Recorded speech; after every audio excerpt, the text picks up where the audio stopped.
In January, Keller Fire Rescue responded to 265 calls for emergency medical services. But one is receiving special recognition thanks to the efforts of field training paramedic Jeff Wright and his team. Call came in, it was just choking right down the street from our station. Luckily, we were all in the station, and I would say less than 2 minutes we were on scene.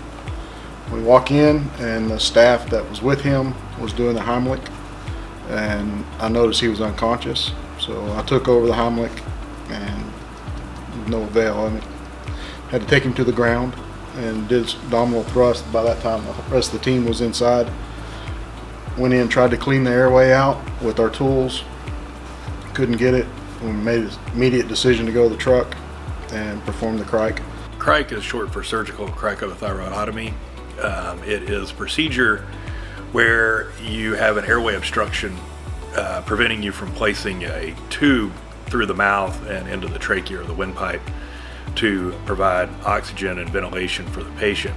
And when that's obstructed and you can't clear that obstruction, your only option is to make a cut into the airway below the obstruction, place a tube through the neck into the airway, thus bypassing basically the airway obstruction.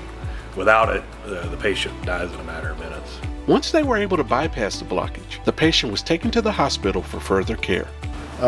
They had a trauma surgeon, 2 other doctors went in, and it took about 10-12 minutes to get the airway completely clear, and then they inserted an oral trachea, pulled mine, and went through and had good success with it. Most firefighters go their whole career without having to perform a surgical crike. Paramedic Wright and his team did a great job, and now the patient is home, recovering.